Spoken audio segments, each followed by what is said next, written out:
Right, today we're going to reflect on the Chatuka Sanchetana Sutta, or simply Chatuka Chetana Sutta, the fourth discourse on intention, A4 171. As the title suggests, this sutta is a very interesting, very important sutta on the nature of karma.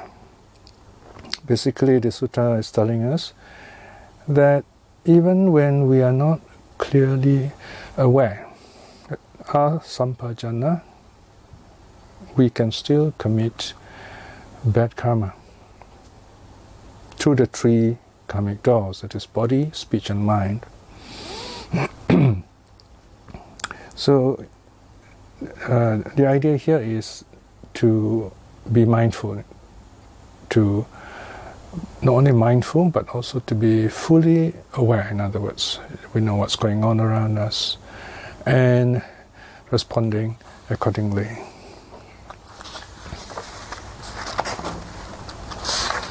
The sutta translation starts on page 120. The Chatuka Sanchetana Sutta, the fourth discourse on intention, A4 Point 171. Bhikshus, when there is a body, then there arise, with bodily intention as cause, internal or personal pleasure and pain. Okay, so this first phrase or first sentence means we have a body. Now, because we have a body, we act through the body, and we have intention. In other words, just this mind that is aware of what's right, what's wrong, of good and bad, of greed, hate, delusion, and so on.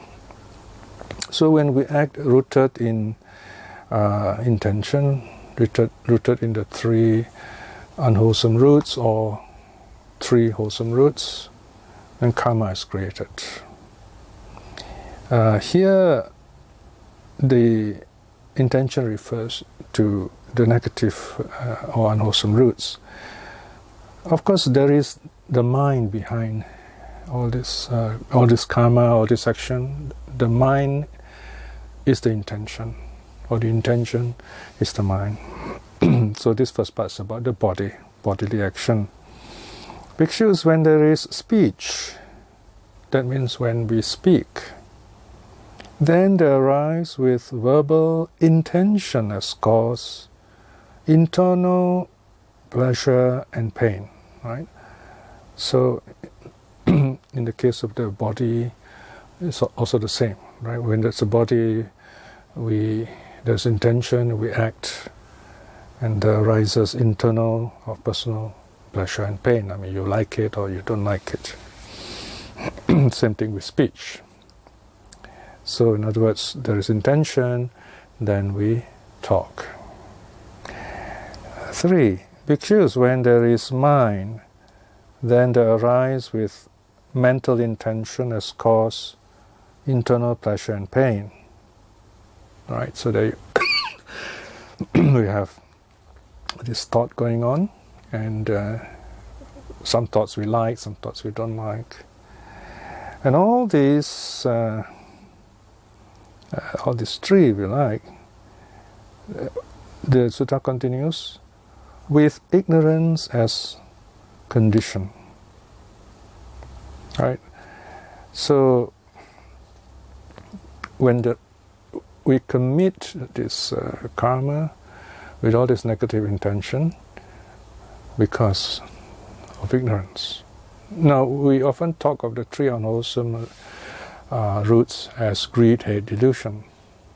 But deep below these three unwholesome roots, there are the latent tendencies, and the key latent tendency is ignorance. You can say that's the mother of the latent tendencies, if you like. So it is because of ignorance that we commit all this karma and that brings on suffering.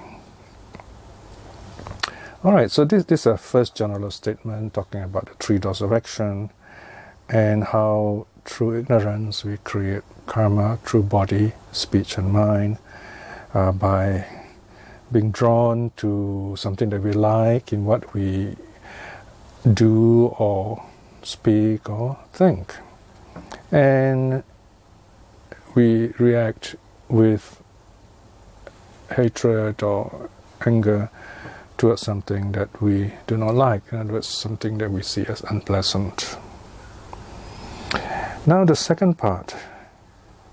In the second part, the Buddha is saying that bodily actions, verbal actions, mental actions, they can be conscious or unconscious, or more exactly, the word is sampajana. In other words, you are fully aware of it or you are not fully aware of it.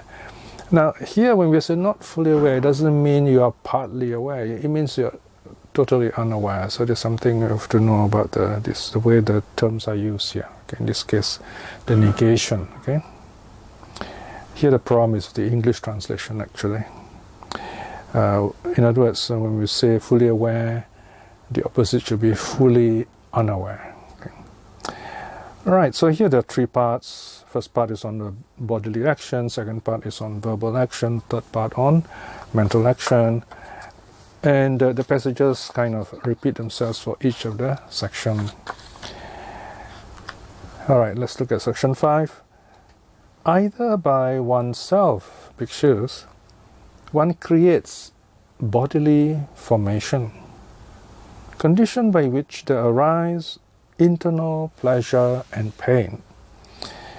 Right, so it is because of our own action, through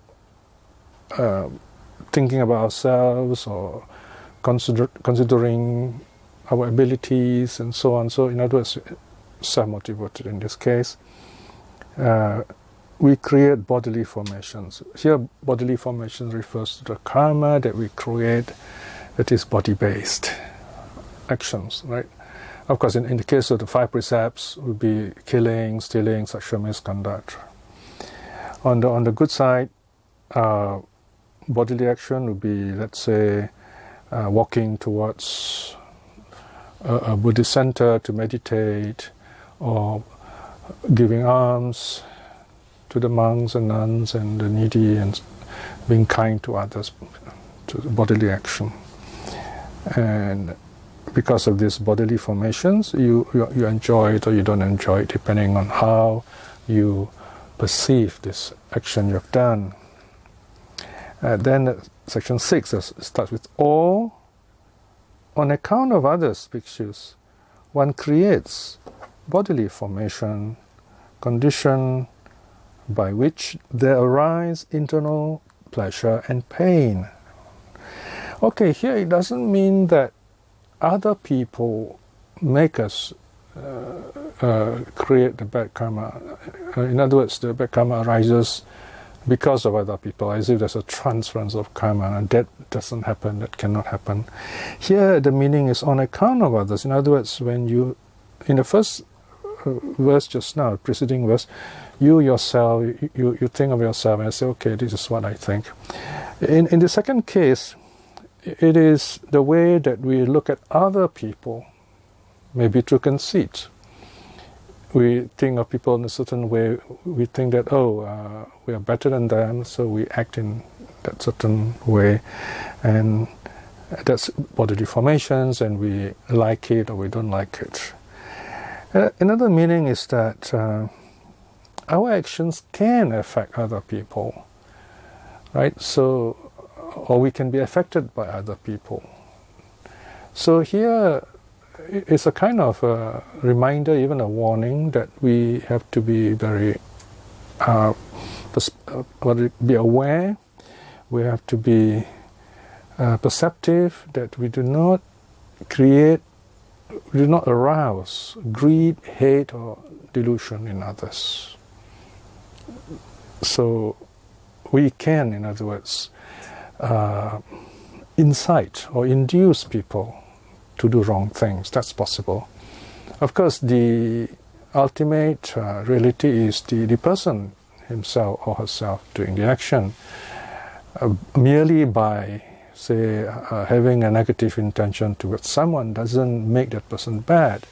It's how that person reacts.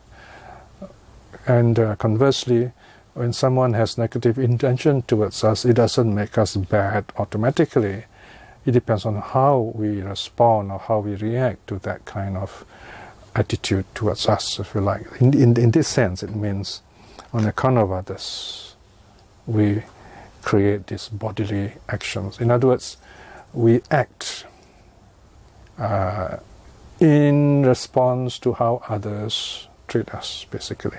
All right, so that also is our responsibility. So this is the second verse here. And then section 7. Either with clear comprehension, because one creates bodily formation, condition by which there arise internal pleasure and pain. Right, here you are. The Pali word is sampajano. That means you are clearly aware of what you're doing. This is where in the Kudakapata commentary you have the explanation of the sutta, explanation of the various precepts, the various conditions are given. You are fully aware, for example, there is this living being, and you are angry with this living being, and you have intention to kill this living being, and you are aware that this living being is alive, and you carry out the act, and the being dies, consequently dies. So you have completed the act of killing. So that's a negative bodily action. So in this case, you are fully aware of what's going on. Now the next part, 8. Or without clear comprehension, bhikshus, one creates bodily formations, conditioned by which there is pleasure, internal pleasure and pain. So here the Pali word is asampajano. So in this case, we're not aware of what's going on. Let's say, for example, we see this executioner. He's so used to killing people, he doesn't think twice about killing people. Or this person who works in an abattoir, killing animals. He's so used to killing animals, he doesn't have a second thought about killing animals. Right? So, or even a butcher might say, well, you know what, I'm just doing this to earn a living, to support my family. They might even rationalize. So in this case we say it is asampaja. No, it is without being fully aware. Another example is, let's say, we drive a car, okay? So and we did not really check the brakes, and we do not take enough care when we're driving, and the night is dark, and the road is wet, and we're driving fast.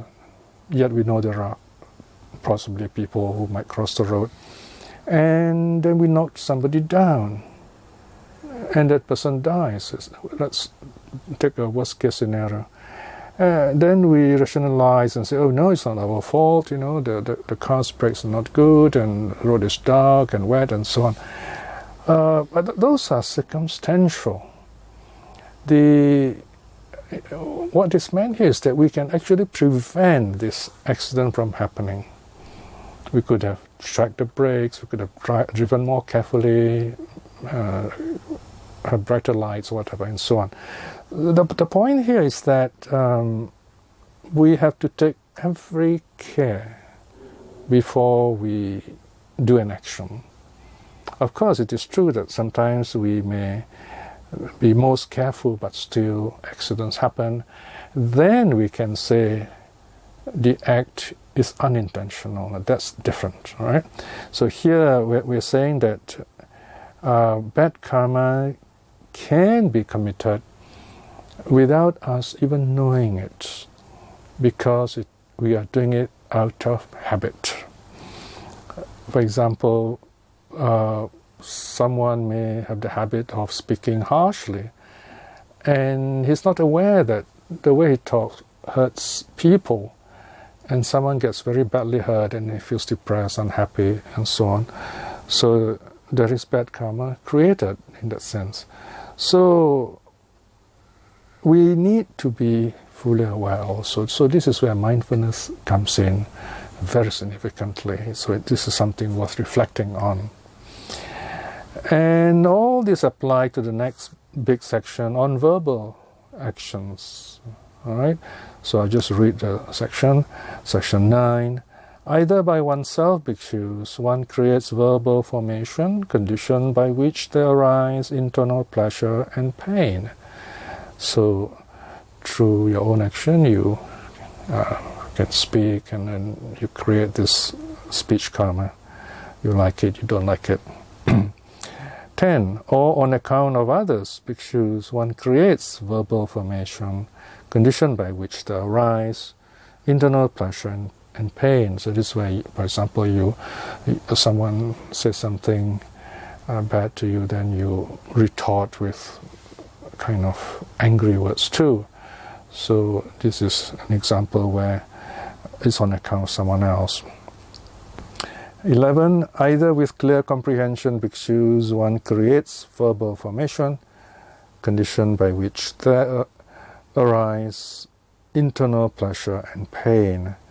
So in this case, the person clearly knows what he's going to say. He plans it, because maybe he wants to hurt somebody, and he does that. So that's verbal formation, and then he feels good about it. So that completes the karma. Or without clear comprehension, bhikshus, one creates verbal karma, condition by which there arise internal pleasure and pain. Well, sometimes we may say things that we're not aware that it's a wrong place, wrong time, and it does have its negative effects. So there's still karma there, although we need not have shown that anger or said those nasty words. Right? So we cannot say here there's no intention, because the question is this: am I angry? Am I filled with hate? Am I deluded?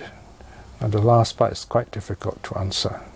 Okay, but the first two, usually we will know. So it's not just, when we say intention, this is what we mean. Whether we have any greed, hate, or delusion. Now the third part, these are mental actions, conscious and unconscious. Either by oneself, bhikshus, one creates mental formation, condition by which there are internal pleasure and pain. Right, so here you yourself think something out, and then so that's mental formation, and you might feel happy with it, or you might not like it. 14. Or on account of others, bhikshus, one creates mental formation, condition by which there arise internal pleasure and pain.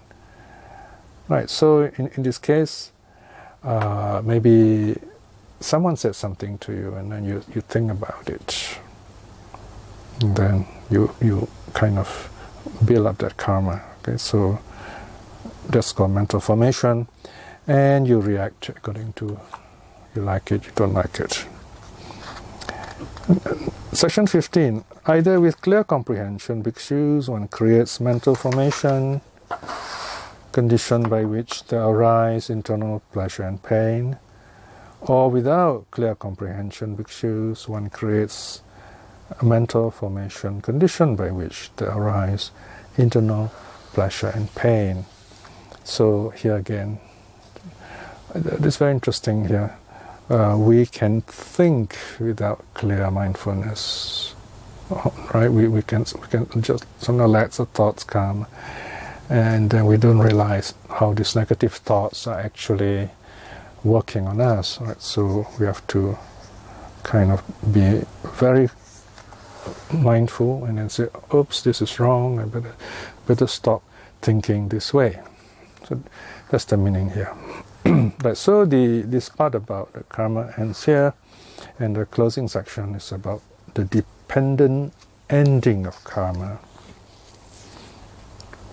Subject to ignorance, bhikshus, are these states. With the remainderless fading away and ending of ignorance, that body of his does not exist condition by which there arise internal pleasure and pain. That speech of his does not exist condition by which there arise internal pleasure and pain. That mind of his does not exist condition by which there arise internal pleasure and pain. So here the idea is to get rid of ignorance. So this is negative language. We put into positive language, we cultivate wisdom.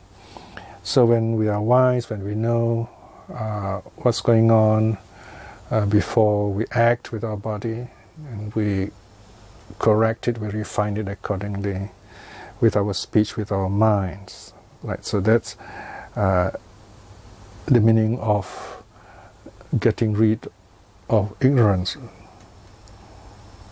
So, of course, here the Buddha is giving a kind of ultimate teaching, remainderless fading away of ignorance. So, of course, this is the Arahat. He's able to do that. So that kind of body, that negative kind of body doesn't exist for him. That negative kind of speech doesn't exist for him. That negative kind of mind does not exist for him because he is awakened. And then finally the Buddha says, of the Arahat, there is for him no feel condition by which there arise internal pleasure and pain. There is for him no land condition by which there arise internal pleasure and pain. There is for him no base condition by which there arise internal pleasure and pain. There is for him no foundation condition by which there arise in internal pleasure and pain. And the ends there. So this is a kind of a poetic ending, if you like. It's a play on the words field, land, base, foundation. These are all terms of ground. The earth, as you know, the earth often represents our karma. So here the Buddha used the word field. Here field or keta. Here refers to a place where things grow, so that there's no more such fertile ground for this karma to grow anymore. In the case of the Arahat, there is no more land. What to, in the sense of support? There is no place you can plant this tree called karma. Or there's no base in the sense of condition. There's no condition for karma to arise, and there's here the base is ayatana, and there's no foundation, adhikarana, in the sense of any cause for this Arahat to create any more karma, because it's already awakened. So that's the sutta on the Chatuka Sanchetana Sutta. So just a quick summary. Our karma can be done through body, speech and mind, and we can create karma through our own actions, or we can, thinking about other people or following other people or reacting to other people, create those karma. And we also can influence other people to do good or to do bad. So again, we have to be mindful there. Then in the next section, we have, this applies to body, speech and mind, and we also can commit karma. Usually we speak of creating karma being fully aware of what we're doing, but we can also create karma by not being fully aware, unmindfully. Because even unmindfully we can still have greed, hate and delusion. In fact, when we are unmindful, that's when greed, hate, delusion are more likely to arise. So here, to nip it in the bud, we have to understand the nature of ignorance and overcome ignorance by cultivating wisdom, understanding the mind. And as you know, to cultivate wisdom, we start with building up moral virtue, to keeping the precepts so that our body and speech are disciplined, peaceful, we don't have to worry about them. And then that helps us to meditate, to cultivate the mind. We help the mind to be calm and clear. So the body and speech are peaceful, the mind is calm and clear, and together we are ready to cultivate wisdom, to see impermanence, to understand the nature of reality, and that way we will not, very unlikely to create bad karma for ourselves. So do reflect on this sutta, the Chatuka Sanchetana Sutta, A4 171.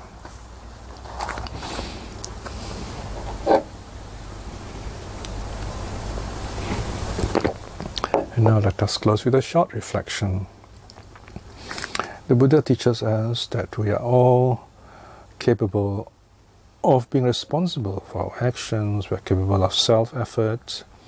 We can do bad, we can do good, and other people can affect us, but we decide for ourselves whether that we can do good.